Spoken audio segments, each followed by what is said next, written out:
Want to see the autumn leaves in Kyoto, but there are too many spots to choose from. Don't worry, this video will solve your dilemma in a snap. In Kyoto City, the leaves start to change color around mid-November, with the peak of the autumn foliage from late November to early December. When in Kyoto, you definitely want to visit several spectacular autumn leaf viewing spots. In this video, I, Shizuku, a Kyoto woman, will thoroughly explain my top 5 recommended spots for greedy visitors like you. If you find this video helpful, I'd be really happy if you could like, comment, and subscribe to the channel. The first recommended autumn leaf spot is Rurochan. Get off at Yaesei Zanguchi Station on the Aizen Railway, starting from Damachi Inagi Station. From Yaesei Zanguchi Station to Rurochan, it was accessible by crossing the bridge in front of the station, but this bridge has been removed as of this video, which was made last year. It's supposed to be rebuilt in the future. To get to Rurochan or the Aizon Cable Hiaizen Station, take the sidewalk along the somewhat busy National Highway. Originally, Rurochan was built as a villa by the Aizon Electric Railway, the operator of the Aizon Railway. It's a building and garden from about 100 years ago, and was taken over by Kamiyoji Temple in 2005. The entrance has a unique atmosphere different from ordinary temples, doesn't it? It's because it was originally used as a villa. From the gate to the entrance, the path is called Yamaroji no Niwa.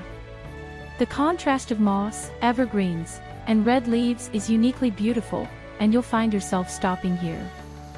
Inside the building, follow the designated route. First, head to the second floor. The main attraction everyone rushes to see is that desk. The scenery of the red maple leaves reflecting on the black lacquered desk is simply unbelievable. There's nothing blocking this view, so it's all yours. Enjoy this scenery from various angles and post your best shots on social media like Instagram. Please be considerate of other visitors. The best time to see the maple leaves here is usually from mid to late November. There's some variation each year, but visiting after November 20th is recommended. Downstairs, you'll find the beautiful Ruri no Niwa garden. The desk room above looks out onto this garden where tall maples stand. Now, moss catches your eye, contrasting beautifully with the maples. From November 1st to December 3rd, matcha and Japanese sweets are available for 1,500 yen in the tea room with round windows. Why not try it? The 2023 autumn visiting period is from October 1st to December 10th, but reservations are required on the official Rurochan website for the busy period from November 1st to December 3rd. It's so popular. The slots for the peak autumn leaf season from mid to late November fill up quickly. Reservations can be made 2 months in advance, so it's recommended to check early if you plan to visit during the autumn leaf season. On your way back, stop by Yaesei Momiji no Kamichi next to the Aizon Cable Yei Station. You can enjoy the autumn leaves along this 300-meter walking path in about 5 minutes. The second recommended spot is Kifune Shrine. From Damachi Inagi Station, take the Aizon Railway bound for Kurama, not Yaesei Zanguchi, and get off at Kibuneguchi Station. It's about 2 kilometers from the station to the shrine, a 30-minute walk. By bus, it's about 5 minutes from the station to the Kibune bus stop, then another 5-minute walk to Kifune Shrine. I, being a delicate woman, recommend taking the bus, especially at night. During November, lanterns line the street from Kibuneguchi to the Ryokan, Japanese inns, area and to Kifune Shrine along the Kibune River. This street was traveled by Heian-era poet Izumi Shikibu, who wrote poems about her pilgrimages to Kifune Shrine. Walking this street lit up with autumn leaves takes you back to those times, leading to the shrine's torii gate. Climb the long stone staircase of the main approach, lined with red kasuga lanterns. Looking up from below, the lit-up autumn leaves create a pure, fantastical atmosphere. The history of Kifune Shrine is old, and its exact founding date is unclear. One theory is that Emperor Jinmu's mother, Tamayori Hime, worshipped the water god here after traveling up the Yodo, Kamo, and Kibune rivers. The shrine is said to have been built about 1,300 years ago during Emperor Tenmu's reign. Phew, it's quite a climb, but we've finally arrived. Looking down, you can see the Kibune River with lanterns floating. This building is the main shrine. Various rituals are performed here throughout the year. Let's pray at the main shrine. What will you wish for? Me. I hope more viewers watch my videos. Next to the main shrine is the Yui no Yashiro, a power spot for love and relationships, enshrining the god of marriage. Izumi Shikibu prayed here for her husband's changing heart. Since then, it's been called the Shrine of Love. On the train to and from Kibune, don't miss the light up of the Momiji Tunnel. Remember to bring your camera. Not only the light up at Kibuneguchi and Ninose stations but also the 250-meter section between Ichihara and Ninose stations is a must-see. The trees on both sides stretch over, creating a fantastical autumn leaf view from the train windows. It's lit up until about 9 p.m. How beautiful is this? As a special treat, I'll also show you the Momiji Tunnel during the day, just for you. The third spot is Eikando, also known as Zenrinji. Originally a training hall for Shingon esoteric Buddhism, it officially became a temple in 863, granted by Emperor Seiwa. The nickname Eikando comes from its seventh abbot, Eikan, who built a hospital on the grounds and helped the less fortunate, gradually making it known as Eikando. Eikando is known as one of Kyoto's prime autumn leaf spots, with the best viewing from mid to late November. Nighttime special admission is held every day from November 3rd to December 3rd, from 5:30 p.m. to 8:30 p.m. There are no advance tickets, admission tickets are purchased on the day. Be sure to dress warmly as there might be a line. About 3,000 maple trees decorate the strolling garden, and their overwhelming autumn colors are illuminated, creating a fantastical world. Especially, the maple leaves around the Tahodo Pagoda, the highest point in the grounds, are not to be missed. The lit-up leaves enveloping the pagoda create a surreal scene. The highlight of Eikando's autumn leaf light-up is around the Hojochi Pond.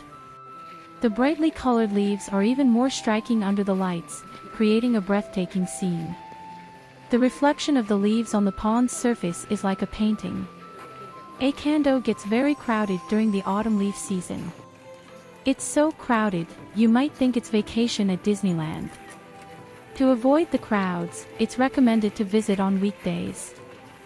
To get there, take the city bus number 5 from Kyoto Station to Nanzenji Kandomichi stop. It's about a 3-minute walk from there. It's also about a 15-minute walk from Keiage Station on the subway Tozai line. The area is very busy, so no private cars except taxis are allowed. The fourth recommended spot for autumn leaves is Katano Ten Manga Shrine. Katano Ten Manga Shrine is the head shrine of all 10 manga shrines in Japan, enshrining Sugawara no Michiziene, the deity of learning. Affectionately known as Katano's Tenjin-sama, the shrine, founded in 947, has spread the Tenjin faith across the country, widely worshipped for academic success, sincerity, arts, and warding off evil. While the shrine is famous for its plum garden, it's also renowned for its autumn leaves, featuring around 350 maple trees in the Momijien garden. The garden is open from 9 a.m. to 4 p.m., but during the peak autumn leaf season from mid-November to early December, you can enjoy the illuminated autumn leaves until 8 p.m. It's recommended to enter Momijien before sunset to experience both daytime and illuminated autumn leaves. Both are splendid, and I hope you can see them both. Now, let me show you the autumn leaves during the day and night alternately. It's quite special. Toyotomi Hideyoshi, a prominent historical figure, constructed the earthwork embankment Odoi for flood control. Parts of it still exist in Momijien.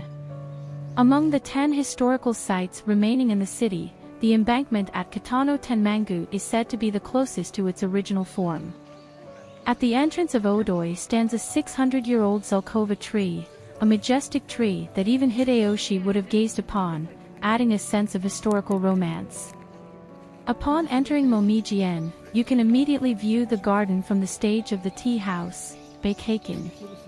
This vantage point allows you to look down upon the autumn leaves, a unique perspective compared to the usual upward gaze. From the viewing platform within Momiji-en, you can see the main hall of Katano Ten Manga Shrine. The autumn leaves overlapping the hall create a luxurious view unique to this season. The area around Ogwasabashi Bridge over Kamiya River in Momiji-en is especially popular. The colored leaves reflecting on the water surface of Kamiya River, along with the red lacquered Taiko Bridge, create a captivating scene. The combination of a bamboo grove and autumn leaves in front of it is another charm unique to Momiji-en. Both the daytime and illuminated autumn leaves are worth experiencing. To the east of Katano Ten Manga Shrine is the geisha district of Kamishurchi-ken, recommended for dining before or after the light-up. Strolling through Kamishurchi-ken lets you feel the traditional atmosphere of the area. Enjoy the long autumn nights of the leaf viewing season to the fullest.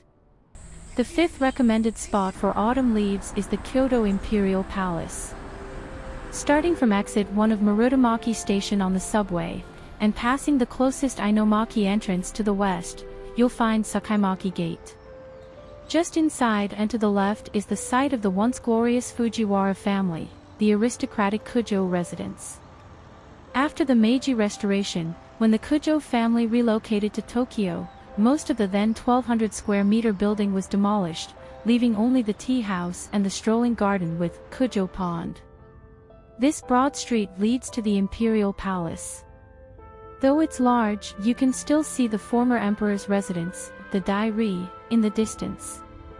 Although it's former, many Kyoto residents still think of the emperor as just out in Tokyo.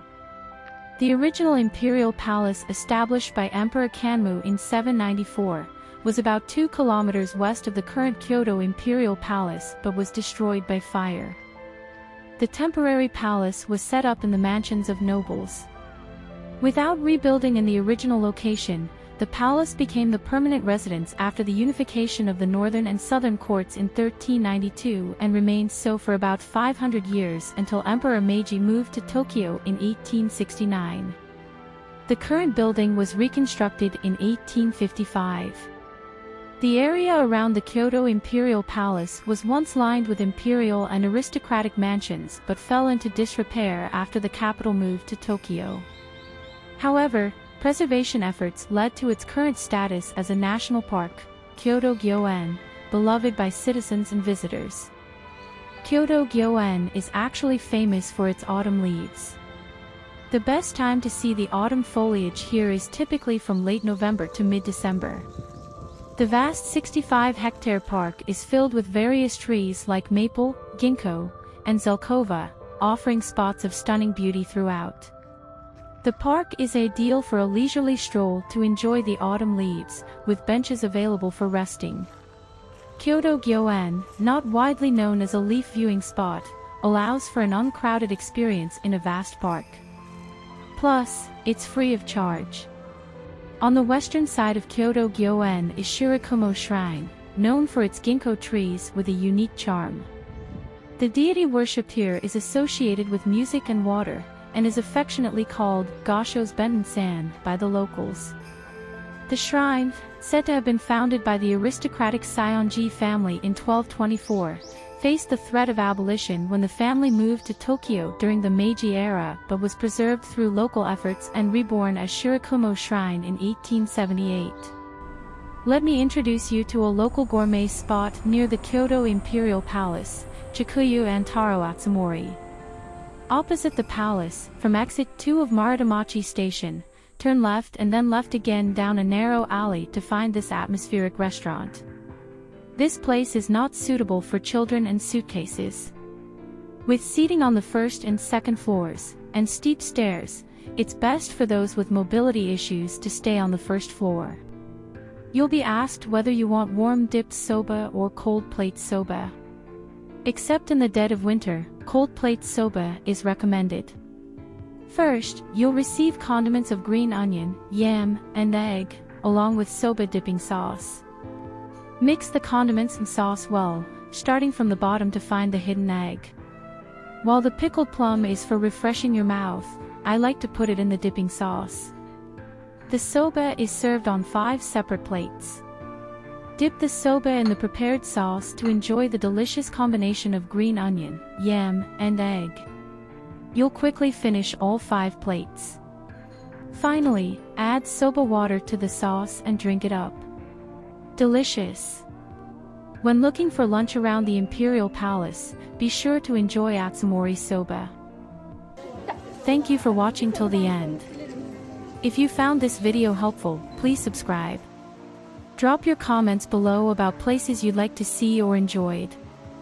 I, Shizuku, will keep assisting your Kyoto trip. Stay tuned for the next video.